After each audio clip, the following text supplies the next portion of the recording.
No, equitativo no significa que sea igual. No siento ni de raza, ni de edad, ni de color, ni de pensamiento, ni de religión. Ahora el prestador de salud, que va a ser quien va a dar atención de salud, puede ser de dos tipos. Un prestador institucional. ¿Cuál será el institucional? ¿El prestador institucional? ¿Qué se lo ocurre? El prestador, a ver, otro más. ¿Qué será el prestador institucional? El hospital.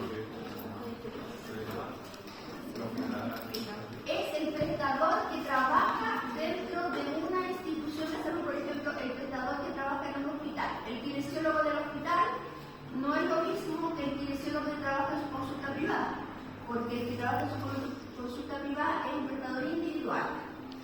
En cambio, el kinesiólogo que trabaja en el hospital, el que trabaja en la clínica, ese es un prestador institucional. ¿Ya?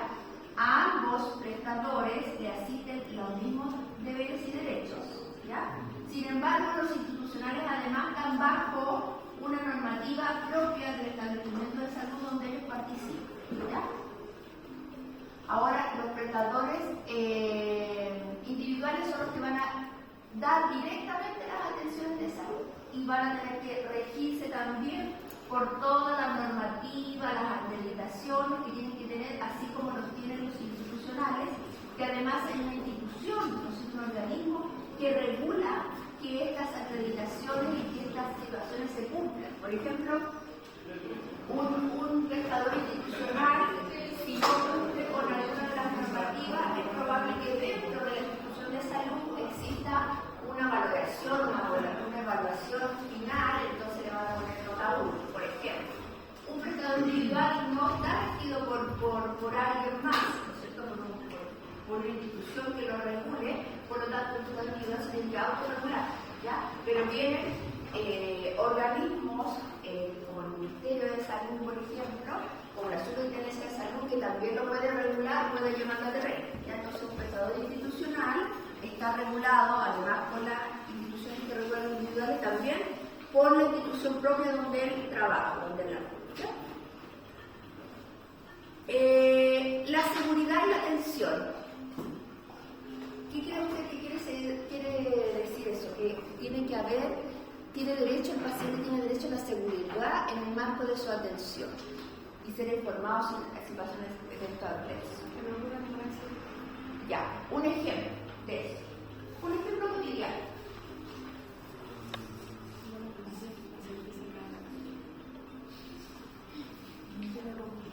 Un maltrato del profesional al paciente. Ya, pero así un ejemplo concreto dice evento adverso y que se tiene que informar en el evento adverso. A ver, ¿alguien qué se ocurre? ¿Cuál fue la pregunta? Falta de respeto, no un examen con contraste que prevé un procedimiento por ejemplo, le hacen al paciente un TAC que venía con indicación sin contraste y viene el tecnólogo le pone contraste y el paciente le produce una reacción alérgica. Entonces el tecnólogo puede decir, no, me equivoqué, ni siquiera callado, no, si pasa alguna situación, por ejemplo, a usted, un paciente se le cayó de la camilla, nadie lo vio, nadie lo levanta, lo pone arriba, no, usted tiene que decir, ¿ya? Corresponde al profesional de salud informar frente a un evento adverso, aún así haya tenido la culpa, no le tiene que usted tiene que informar, ¿ya? Porque el paciente tiene derecho a la seguridad y a informarse que hay situaciones, accidentes, obviamente que pasan, pero usted tiene que informar. Si usted se queda callado y después descubre, entonces ahí está infringiendo la ley en el artículo, ¿ya? Trato digno, dice, trato digno. A todos los pacientes los tenemos que tratar dignamente, pero vamos acá a especificar qué significa dignamente.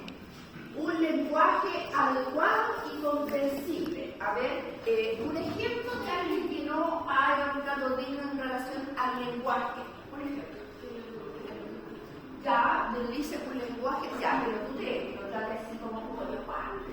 Ya, otro ejemplo. Siempre lo hacen.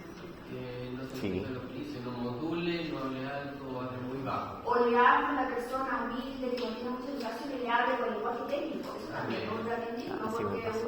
la persona no le va a entender. Nada. Ya, entonces, lenguaje adecuado y comprensible.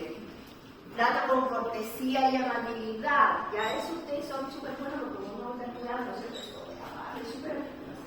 Eso hay que mantenerlo en el tiempo. Yo lo he visto trabajando y soy súper cortés y amable. Llamadas por el nombre, porque a veces el paciente, no sé, pues el señor de rojo pase. Tenemos que llamar a la persona por su nombre, ¿ya? Respeto al duelo. Si hay alguna situación de ese tipo, hay que respetarla y tener consideración frente a situaciones así. Dice respetar y proteger la vida privada. En caso de reproducciones debe tener la autorización por escrito del paciente. Un ejemplo de cuando no se incurre en eso.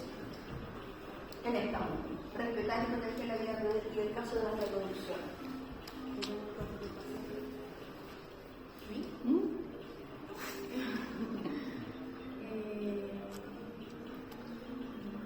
¿El caso de reproducciones se refiere a si está teniendo hijos o algo así? No. ¿No sé qué se refiere como? A ver. Que se filtre la información del paciente. Claro, o que yo tengo que hacer una presentación y el paciente tiene una fractura expuesta buenísima para mostrarla. Entonces yo le saco una foto y la no le tengo que pedir permiso si yo voy a ocupar una radiografía del paciente, si voy a pedir Profe, después. igual en esos casos si se le tapa la cara, igual se le tiene que pedir permiso. Igual se le tiene que pedir permiso. Sí. Fome. Así es. Igual se le tiene que pedir permiso donde sea porque es algo del paciente. ¿Ya? Igual si usted va a sacar, por ejemplo, la ficha clínica, es un instrumento súper delicado también, ¿no? Cuando se puede hacer reproducciones usted de la ficha clínica, habría que tener una, y quizás hasta por escrito, porque la ficha clínica es un documento legal. Y siempre la autorización tiene que ser por escrito. Debería, porque es la única forma de que uno pueda respaldar de que esté autorizada. Así es, ¿ya? Así que eso no olvidarlo. Vamos a seguir. Derecho a la atención preferente. Ahora tenemos unos conceptos que a veces no conocíamos, probablemente. Según, señorita, según lo que dice ahí, ¿quiénes tienen atención preferente? Los adultos mayores, las personas con discapacidad y también los cuidadores en el caso de que es una persona con discapacidad urgente. Ya, y ahí tenemos la figura de los cuidadores, ¿ya? Que van a ser personas que van a estar a cargo de una persona con discapacidad o con alguna limitación, ¿ya? Y esa persona cuidadora puede ser remunerada o no remunerada, puede ser la mamá del niño, remunerada obviamente, pero es la cuidadora, el marido de la señora que tiene emergencia, el cuidador, o una cuidadora remunerada también, ¿ya? Entonces, la figura del cuidador también aparece como atención preferente, ¿ya? Y ¿Embarazada? ¿qué van a ser cuidadoras? No, me refiero a la atención preferente porque dice personas mayores con discapacidad. Ah, no solamente hace referencia a esos tres. A esos tres, sí. A esos tres. Ya. Entonces, ¿cuándo dice que tiene la atención preferente? Según lo que dice ahí, atención preferente, ¿en qué casos? ¿Cuándo?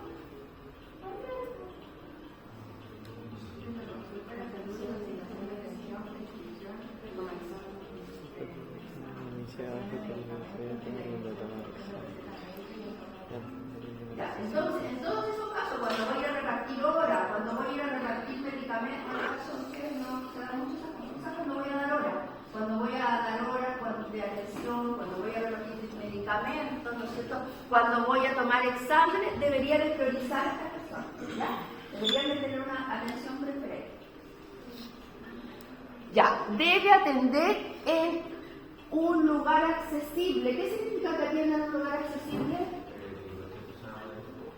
Que cualquier persona pueda ir. Si usted tiene una consulta privada y abajo tiene la atención, la recepción y arriba en el segundo piso tiene las box, usted debería de tener algún sistema para que la gente subiera. Ascensor. Un ascensor, algo, porque tiene que ser un lugar accesible. Si usted no tiene, no le van a dar permiso sanitario para que su box funcione. ¿Ya? Tiene que ser accesible, tiene que tener la puerta, tiene que tener el ancho para que pase una silla de ruedas. Si no es ancho para que pase una silla de ruedas, tampoco le van a dar autorización, porque su lugar de atención tiene que ser accesible para todos, ¿ya? Y dice, y consignar escritos legibles. ¿A qué se referirá eso de consignar escritos legibles? Consignar escritos legibles, algo súper típico. ¿Qué pasa? ¿Sabe menos? La receta. La receta que escribe y no se entiende nada. De gracia. Es una falta de ley, la tiene que ser legible. Bueno, ahora se escucha un poco porque muchos escriben en el computador la receta. Pero antes, o algunos todavía, ¿no es cierto?, no utilizan eso. Ya, el cuidador, ¿no es cierto?, la persona que proporciona asistencia para las personas con discapacidad y dependencia. Ya, dice derecho a la compañía, el párrafo 4, y asistencia espiritual. ¿Ya? Ahora antes no era muy así, ahora como que se considera más el derecho a la compañía y se tiene que facilitar. A ver, leamos usted el número 6. Se debe facilitar la compañía durante la hospitalización o tratamiento ambulatorio considerando las normativas internas del establecimiento. Ahí no. Entonces, ¿qué significa eso? ¿Qué acaba de leer?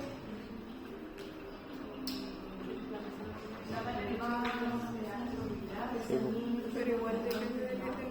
Sí, todavía no hablamos de normativas. Es que en general Sí, bueno, el procedimiento ambulatorio, ¿no? ¿cierto? Porque uso es crítico. Pero también hay que dar esa facilidad, considerando las normativas del establecimiento. Porque si yo soy un prestador institucional que trabaja dentro de una clínica, a lo mejor la clínica tiene alguna normativa. La normativa de la clínica no puede ir por sobre la ley está por sobre la normativa de la clínica, pero a lo mejor la clínica dice sí pueden entrar, pero tienen que ponerse un delantal, por ejemplo. No sé. Tratar de facilitar la compañía de los pacientes en todo lo dice ahí en procedimientos ambulatorios, hospitalización ambulatoria. Si el niñito va a hacerse una KTR, entonces que pase la mamá, que pase el papá, que venga a acompañar. Y ahí hace relación a los niños y adolescentes, que tiene que permitirse sí o sí el acompañamiento, excepto en caso que ese acompañamiento sea un peligro para la salud del mismo. ¿Ya? Un ejemplo, ahora sí, Brenda, ¿cuándo puede pasar eso, que sea un peligro para el niño?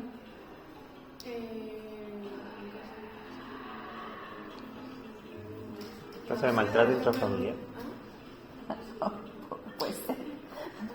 Él dice a ver que el maltrato intrafamiliar, a mamá lo menciona y dice, quédate tranquilo, quédate allá. Quizás en algún procedimiento que no pueda estar presente el acompañante o en una intervención quirúrgica, algo así. Claro, que sea un procedimiento donde sea demasiado estéril el procedimiento y el acompañante podría perjudicar, o que el niñito se ponga intranquilo, se ponga más pesoso de buscar a la mamá. Y bueno, y en esa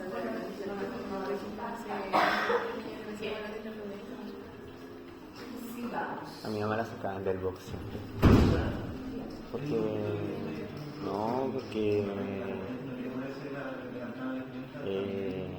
era muy pesada con los médicos, entonces la echaban.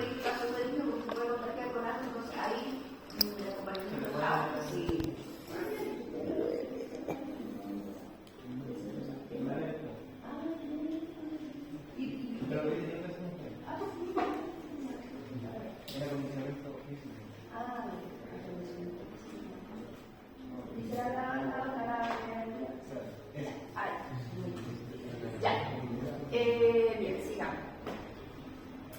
7. A ver, hay no se me ocurra. Ok. 7.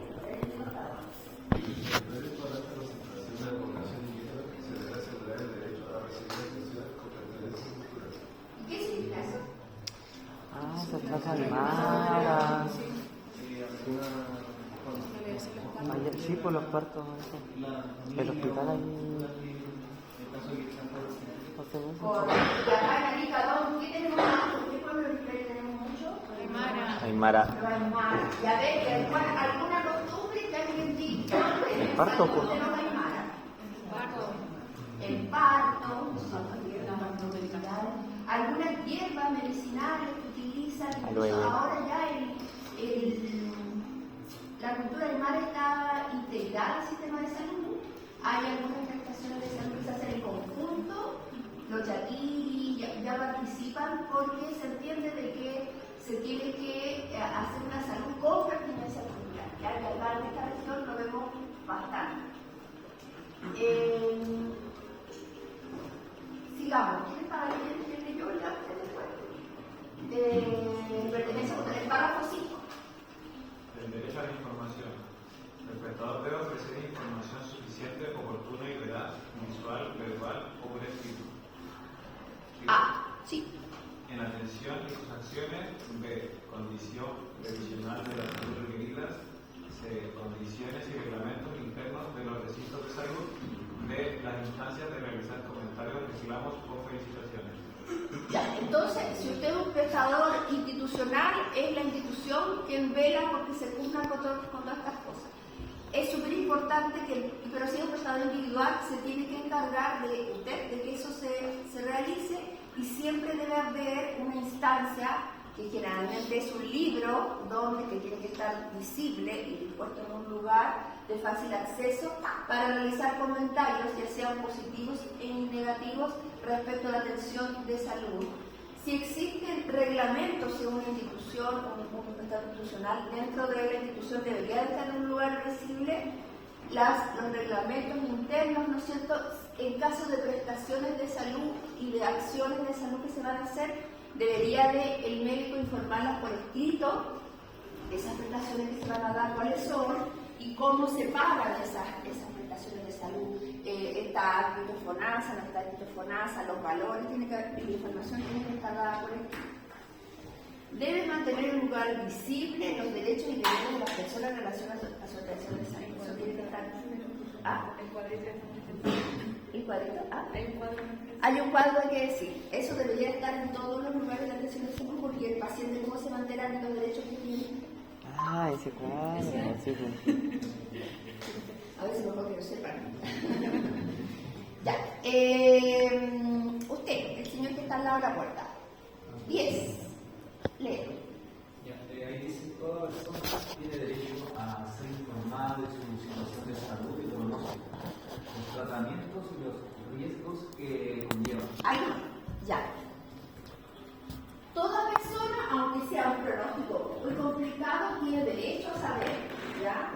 A saber la enfermedad que tiene, a saber, ¿no es cierto?, el pronóstico que tiene su enfermedad, los tratamientos que él puede acceder y los riesgos que conllevan ese tratamiento de manera veraz, de manera oportuna por el profesional de salud.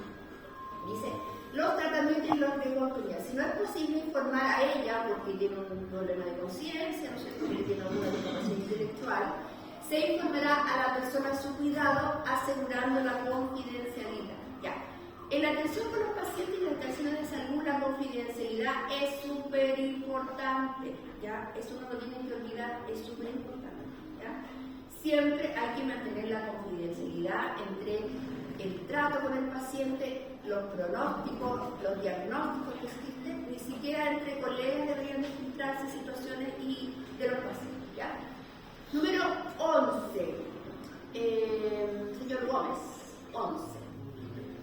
Toda persona tiene derecho, una vez finalizada su revisión, un informe del médico tratante elegible que contiene nombre del médico tratante, periodo de tratamiento, diagnóstico de ingreso ideal, con fechas respectivas, resultados de exámenes, procedimiento realizado y lista del médico respectivo. El prestador deberá entregar por escrito los costos de consumo, procedimientos, exámenes, pabellón de exámenes y honorarios. Esto en la parte administrativa generalmente lo se hace. Claro, al final, claro, después que ya termina y se va a ir de alta, tiene que irse el paciente con ese documento donde se le informa por escrito todo lo que se le hizo, con las fechas respectivas y obviamente los costos, los insumos que se utilizaron, todas las cosas que... Párrafo 6. Valencia. Para que no se duerma, Valencia está llamando. En relación a la información de las fechas clínicas, número 12 dice: instrumento que integra la información de las diferentes áreas que se relacionan con la salud del paciente debe ser fidedigno y confidencial. ¿Qué significa que tiene que ser fidedigno y confidencial, señorita? ¿Y fidedigno?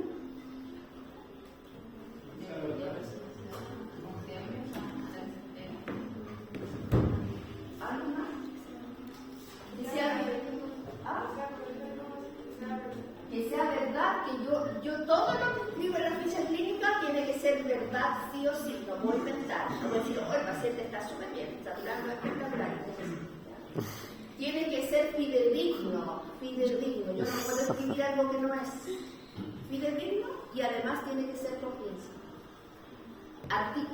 Artículo 13 dice: la ficha debe permanecer en poder del prestador por lo menos 15 años. 15 años. Los prestadores individuales que tienen su consulta, su voz, tienen que tener 15 años la ficha clínica guardada. La ficha clínica es un instrumento legal. Es un instrumento legal y si pasó cualquier cosa, qué sé yo, y la fiscalía pide antecedentes, si yo me dedico a una kinesióloga, me va a mandar a que usted presente la ficha clínica del paciente y usted la tiene que tener. Tiene que tener la ficha clínica, ¿ya? Así que la guardo, la digitaliza en algún lado, pero no No puede perder hasta 15 años. ¿Ya?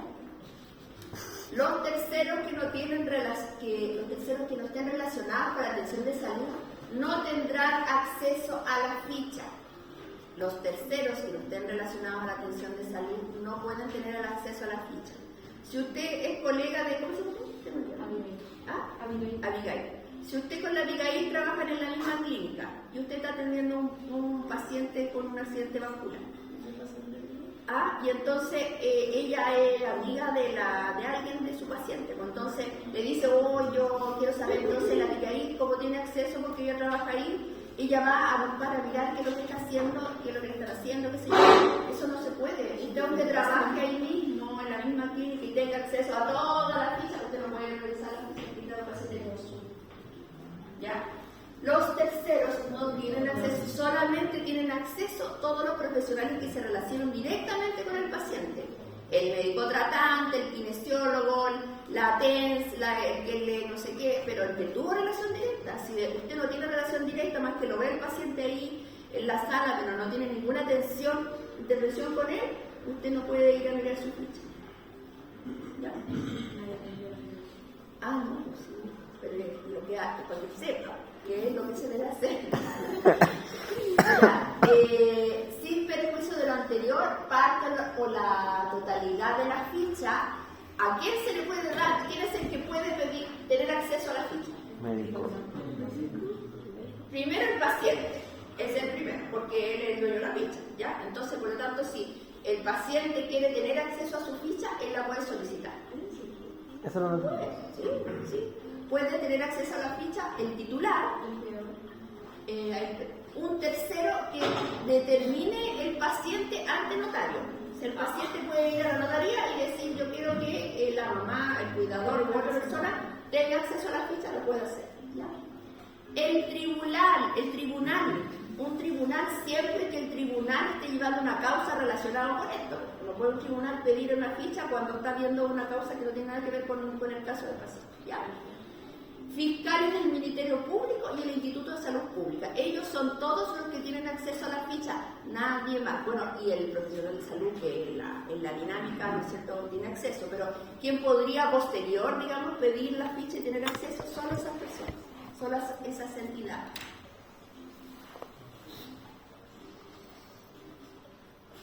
Párrafo 7 de la autonomía de las personas en su atención de salud. Del conocimiento informado. Toda persona tiene derecho a otorgar o denegar su voluntad para someterse a algún proceso de manera verbal, pero también puede ser por escrito en intervenciones invasivas. Entonces, ¿eso qué significa? Claro, el paciente puede decir que no quiere y cuando la intervención verbalmente y sin intervención ya un poco más compleja y más invasiva, entonces la institución o el profesional se van a resguardar y van a pedirle que él niegue haga presente su derecho, pero de manera escrita. ¿Ya? Sí, porque si el paciente dice que no se quiere someter y después se muere, entonces es negligencia del profesional. Entonces el profesional o la institución se resguardan que el paciente por escrito diga que no se quiere someter. Dice que tienen que ser escuchados, pero igual se toman cuenta de Sí. En el caso de los menores de edad, deben ser escuchados, tienen derecho a voz, pero no a voto. Los padres o el representante legal toma la definición, ¿ya? Pero ellos hay que ser escuchados. ¿Está muy religioso? Escuchar a los menores de edad. Ay, ¿Ya? no, Israel. No, ¿verdad? La religión. Sí, pues la religión. No, que hay casos en los que las religiones como creencias muy extremas no niegan todo a pesar de... Claro, pero ahí vamos a ver algunas situaciones que se relacionan a eso. Profe, pero en caso de que el menor de edad cuente algo que es confidencial, nosotros como profesionales no podemos contar al papá o no, porque el papá que toma la definición, o el representante legal. Por ejemplo, hay un ejemplo de lo que te está comentando. Pues si vos soy mayor de edad ya, pues, estoy grande ya. Pues. Y al revés.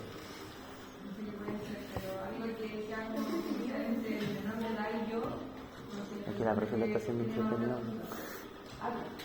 Y uno no puede tomar ese directamente tampoco de confianza. menor de edad o se puede recibir? No, pero que eso no tiene relación con una atención de salud, o sea, quizás no tiene mucha relación con una atención de salud. Ahora, porque aquí estamos viendo en relación a una intervención que el menor puede decir, ay, no quiero, pero va a salir así, tomen el examen de sangre y entonces el menor puede decir, pero que tomen en el sofá.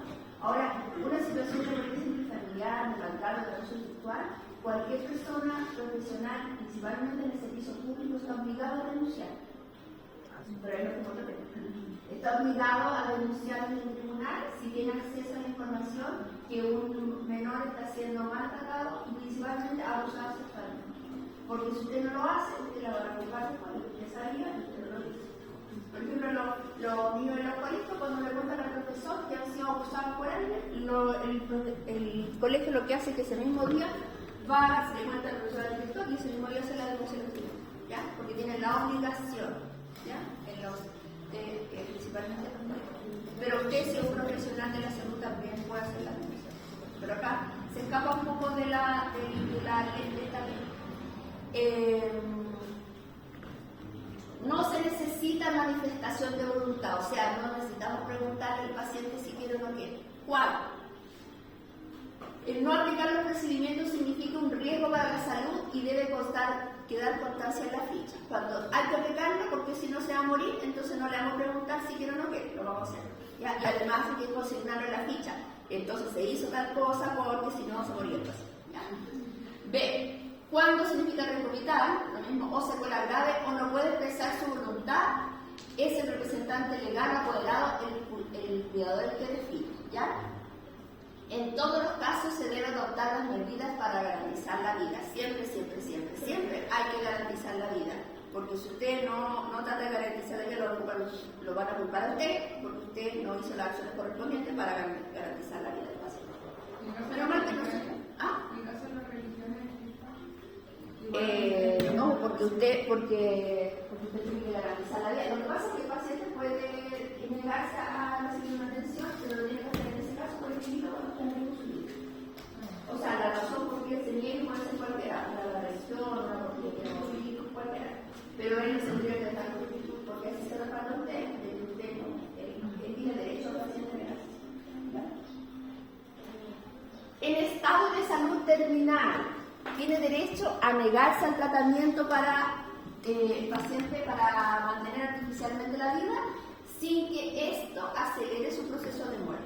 ¿Ya? El paciente que está con cáncer, que ya está aburrido, ya no quiere seguir, ¿no es cierto? Porque piensa que de alguna forma artificial, bueno, no sé, con cáncer no, un paciente que a lo mejor el representante está en coma, ¿no es cierto? Y lo está manteniendo con las máquinas, entonces el representante legal puede decir, ¿sabe qué? Yo quiero que ya le sea porque la mantención de la vida es artificial, ¿ya? Siempre que eso no celebra, si lo desconectan, obviamente que se va a morir, pero el paciente tiene derecho a negarse el tratamiento no terminal. Este derecho no se aplica cuando lo anterior genera un problema de salud pública, y eso debe consignar en la ficha. Un paciente no quiere hacerse el tratamiento, pero va a salir, entonces se va a ir y va a contagiar a todo el mundo de algo. Entonces, no puede, tiene que someterse. A los pacientes terminales se le debe entregar toda la información de manera comprensible. Tiene derecho a vivir con dignidad hasta su muerte y acceder a los cuidados paliativos, a la compañía de su familia y asistencia espiritual. ¿Ya? Este paciente siempre podrá solicitar el alta voluntaria o bien el apoderado. El profesional tratante puede acudir al comité de ética cuando estime que las decisiones respecto al paciente, tanto las manifestadas por él o su representante, los pone a graves daños. En todas las regiones debería de haber un tribunal superior de los comités de ética y todos los centros de salud que tengan una cantidad de atención y de profesionales importantes deberían de tener un comité de ética donde los profesionales puedan acudir. Sin embargo, el comité de ética va a emitir recomendaciones, ¿ya? Pero independiente de que eso no es recomendación, el profesional puede hacerse cargo de esa recomendación y decir que el comité de ética recomendó esto para respaldar alguna de sus acciones. En el caso de menores de edad, el comité debe tener en cuenta la máxima consideración en relación al interés superior de ellos. Si la persona difiere de la opinión del comité de ética, puede solicitar revisión a la Corte de Apelación. Si un profesional difiere de la decisión de su paciente o representante, puede solicitar el no continuar como responsable del tratamiento, siempre y cuando se asegure que otro profesional igualmente calificado que él puede ocupar su lugar. A ver, un ejemplo de eso. ¿Cuándo podría pasar algo así?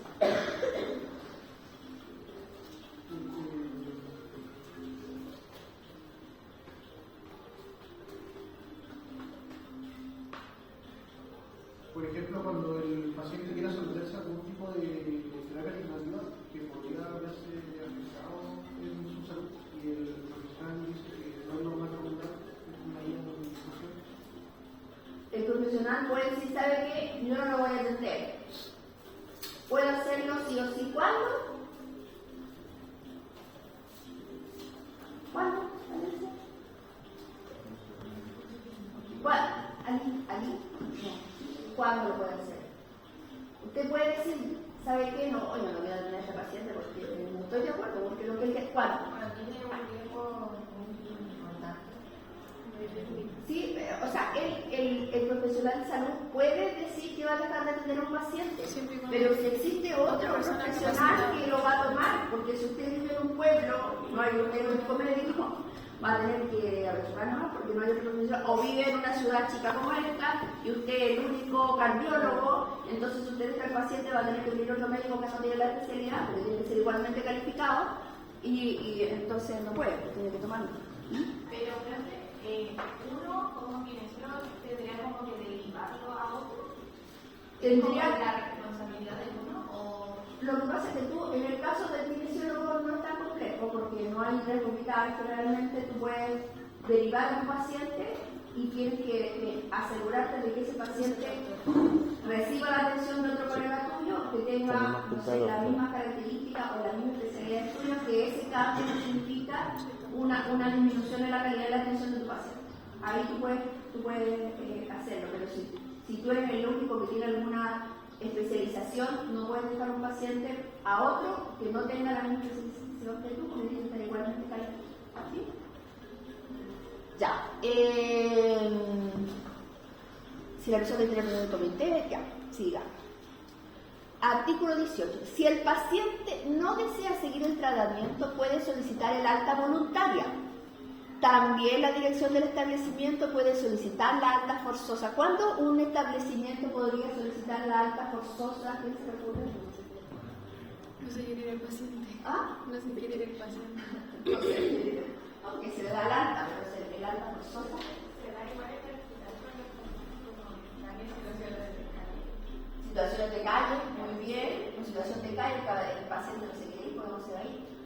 Pero ellos no ven como hogarisco, ¿no? Sí, pero el alta forzosa va a ir el paciente de una vez. A los reyes quizás. También, a veces, pues, cuando hay mucha complicación con los gendarmes y hacen muchos escándalos y hay, no sé, tiroteos y cosas así, podría solicitar la alta forzosa. En personas con muerte cerebral, la defunción se certifica una vez que sea acreditada y considerada, además, la ley del donante. ¿Ya? Recuerden que hay una ley del donante que tiene, en los pacientes con muerte cerebral se tiene que hacer un procedimiento para poder, a lo mejor, si es donante, rescatar los órganos que tiene. Los comités de ética deben existir en establecimientos que prestan atención cerrada, autogestionados, en red, experimentales, de alta complejidad e institutos de especialidad. Tienen que tener exclusivamente un comité de ética, los otros recurren al comité de ética regional. Todos los pacientes pueden elegir su incorporación a una investigación científica. Cuando ustedes hacen una investigación, por ejemplo, en la universidad, y van a utilizar pacientes en su investigación, el paciente elige de manera libre, informada y voluntaria, ¿ya? Y esa definición y elección del paciente tiene que ser por escrito, el consentimiento informado, pero yo me imagino que han escuchado. Sin que en ningún caso el que el paciente participe de esa investigación signifique, o que el paciente participe y al por participar le provoque un problema de salud, o que el paciente no participe y entonces eso va a significar un menoscabo y la atención, una sanción, como lo que hizo participar, entonces ustedes no van a buscar mucho, no lo van a atender como lo deberían atender, etc. Esto en relación a la participación en investigaciones científicas. La regulación de los comités de ética en cuanto a los requisitos de protocolos de investigación y la constitución de comité para la evaluación ética científica la reglamenta el MinSal, en función a una ley específica que regula esta situación.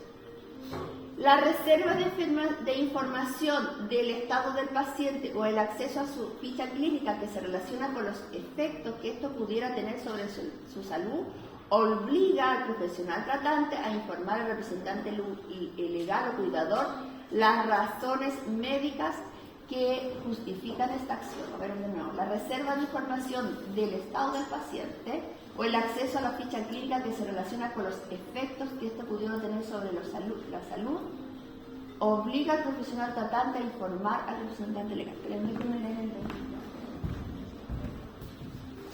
Eso puede ser, por ejemplo, el caso de mi mamá hospitalizada y estaba en SAI, le estaban administrando medicamentos y el médico sí me tenía que llamar a mí en caso de cualquier cosa que necesitara en la salud normal y solamente yo era para el cuidador, no se le informaba al paciente, me lo decían a mí.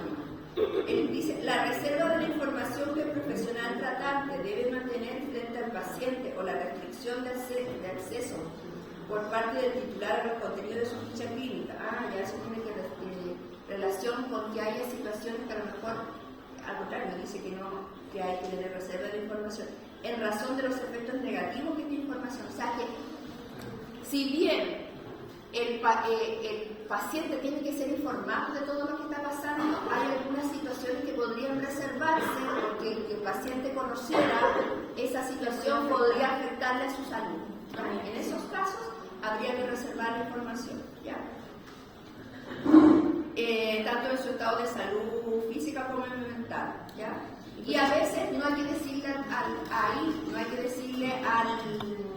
al paciente propiamente tal, sí al representante legal, ¿no es cierto?, a la persona que está en cuidado, ¿ya? Y que hay que especificar las razones médicas que justifiquen esa reserva, porque el paciente, había otro artículo que decía que el paciente tenía derecho a saber su situación.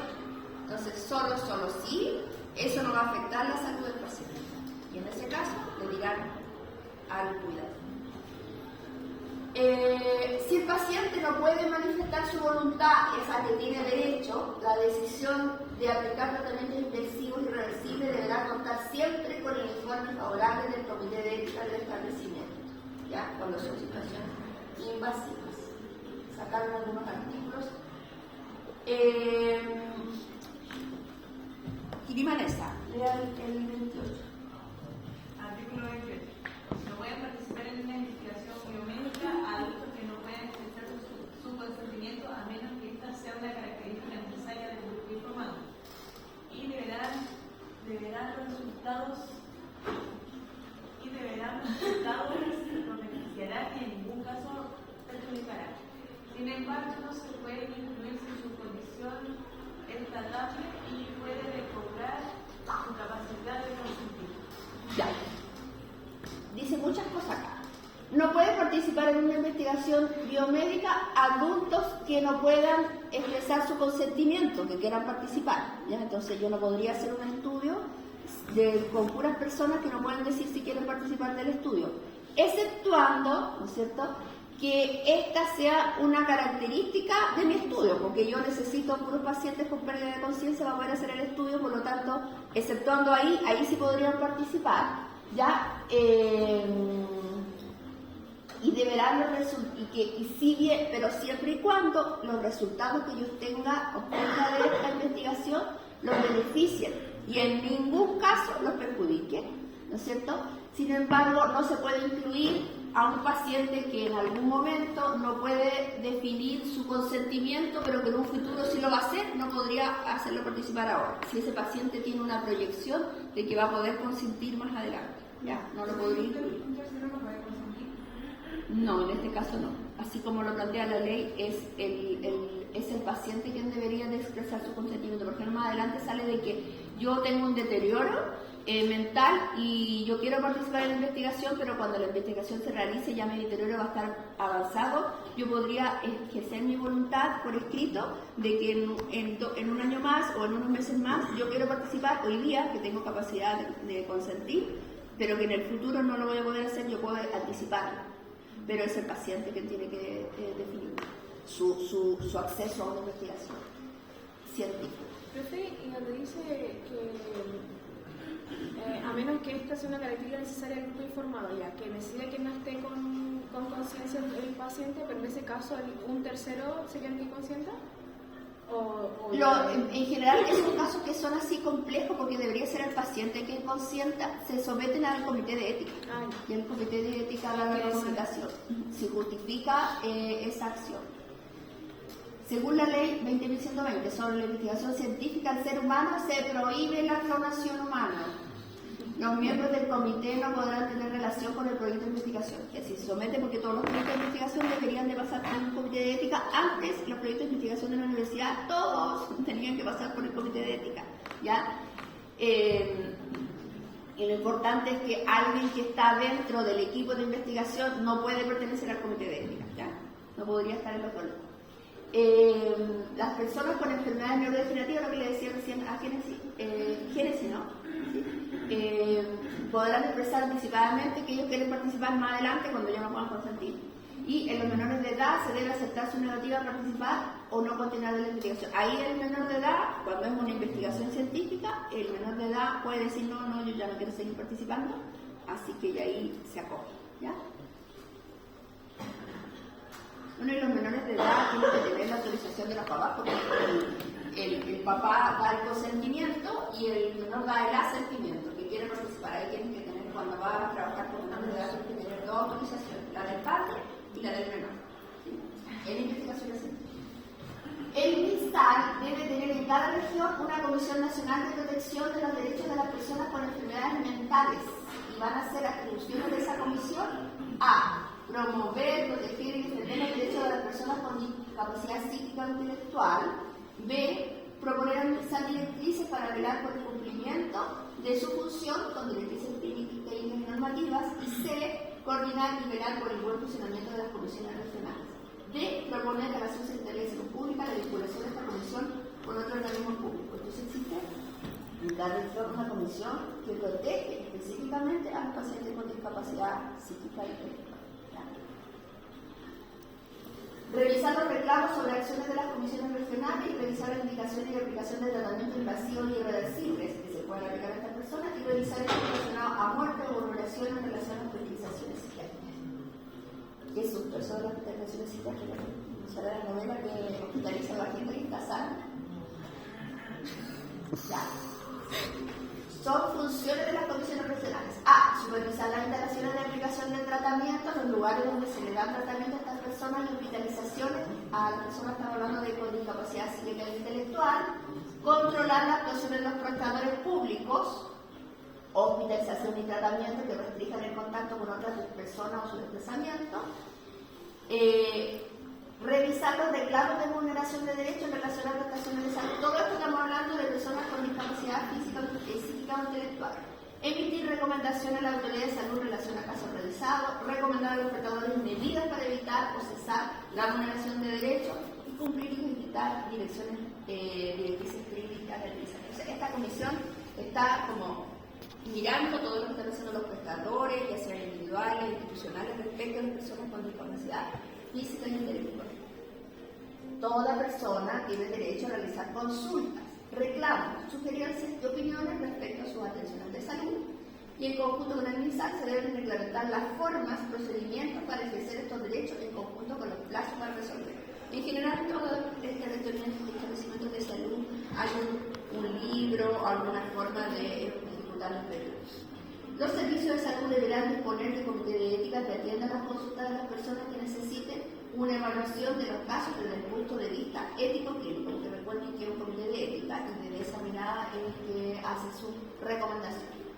Todos los prestadores deben mantener una base de datos con los valores de las prestaciones e insumos que cobren en la atención de las personas, debiendo de también tener los plazos de pago. ¿Ya? Entonces ahí entramos los kinesiólogos, tiene que tener en su base de datos, no dice que lo tiene que tener expuesto, pero sí tiene que tenerlo si se lo solicitan, todos los valores de las prestaciones y los insumos. Cada paciente puede solicitar una cuenta detallada y actualizada de los gastos incurridos en su atención clínica. Cada profesional de salud tiene que ser capaz de otorgarlo si el paciente lo solicita, o algunos lo otorgan si el paciente lo solicita. Y esto es súper importante, que cuando se nebuliza, todavía se nebuliza, ¿no? Se utilizan algunos fármacos y los prestadores individuales compran un frasco que les sirve para muchas nebulizaciones, y entonces lo que se tiene que cobrar es la dosis de la cantidad de gotitas que se va a utilizar, porque a veces los profesionales cobraban el frasco entero y el frasco quedaba ahí en la consulta y luego siguen utilizando. Entonces, los pacientes deben pagar la dosis de medicamentos y solo deben hacerlo por aquellas unidades que fueron utilizadas efectivamente en el tratamiento. ¿Ya? Si el frasco vale 10 lucas y sirve para 10 tratamientos, entonces será lucas, no hacer negocio con los fármacos. Las normativas deben ser difundidas ampliamente por la autoridad competente, asimismo los pacientes y familia deben respetar las normativas internas del establecimiento. En los establecimientos y los prestadores institucionales, como decíamos, la institución tiene una normativa, el paciente tiene la obligación de respetar esa normativa.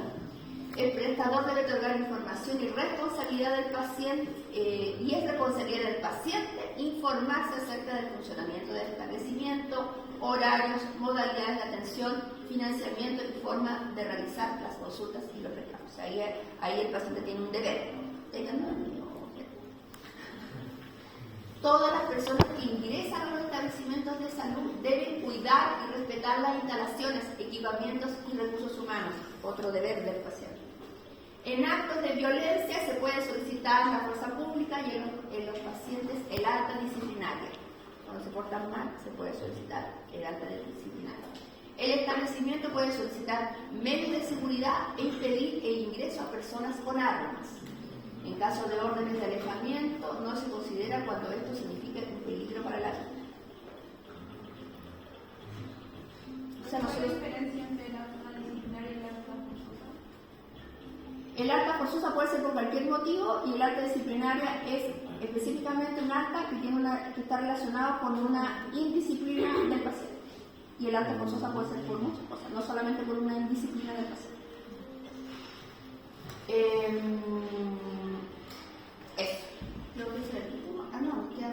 Los funcionarios de los establecimientos de salud que sufran a propósito de su trabajo, para acciones vejatorias, agresiones físicas, pueden solicitar a la utilidad del establecimiento que proporcione los mecanismos de defensa pública. Si ustedes se ven metidos en una situación, ¿no es cierto?, que ya se judicializa y que usted se vio metido en esa situación producto que usted trabaja en una institución de salud, entonces usted puede pedir el establecimiento donde usted trabaja y donde se desarrolla el conflicto, obviamente. Usted tiene derecho a pedirle al establecimiento, lo apoye con la defensa. El paciente y sus familiares, eso se ve como, acá no se ve mucho, pero en Santiago se ve, ¿no? En los consultorios, de repente vienen los familiares, se enojan con los prestadores de salud. Ya. El paciente y su familia tienen la obligación de colaborar de manera eficaz con la información de la situación de salud y todos los antecedentes conocidos para un adecuado diagnóstico y tratamiento. Entonces, el paciente iba a deber, el paciente y la familia tienen que decir todo lo que está pasando, no puede ocultar información, ¿ya? Información oportuna y veraz para poder darle tratamiento a esa persona. Toda persona puede reclamar el cumplimiento de esta ley al prestador y a este le asiste la respuesta por escrito, ¿ya? La administración de los prestadores institucionales debe tomar los recuerdos pertinentes para hacer efectiva la responsabilidad administrativa administrativa a través de calificaciones o procedimientos administrativos. Es lo que les decía antes, de que los prestadores institucionales, cuando no cumplen algunas normativas, muchas veces las mismas instituciones tienen dispuestos procedimientos para obligarlos a que cumplan la normativa. Entonces, si un kinesiólogo no cumplió con alguna de las normativas, ya sea que está considerada dentro de esta ley o dentro de los procedimientos propios o normativas propias de la institución de salud, muchas veces son calificados a veces 2 veces en el año y entonces la calificación les baja. Y a veces la calificación está asignada a obtención de bonos y a sueldo, por lo tanto se ven justificados de esa forma y de esa forma tratan de enmarcar y mantener a la gente en el cumplimiento de la normativa. A los prestadores individuales público-privados, la Superintendencia de Salud es la que controla el cumplimiento, ¿no es cierto?, de las situaciones de la ley en los plazos correspondientes, y si esto no se cumple, el intendente de prestadores debe estar constante de ello en un lugar visible. O sea, él puede visibilizar a algún prestador de salud individual que no está con una administración superior, sino que él es particular. Él puede visibilizar alguna mala práctica de algún prestador de salud individual. El plazo para dar solución no puede ser a 2 meses y las sanciones frente a esto están contenidas en el decreto con fuerza de ley número 1 del Ministerio. Voy a ver si me funciona el Kahoot. Todos conocen el Kahoot. Déjenme ver si lo tengo aquí porque recién Está sonando el la máquina del Kahoot.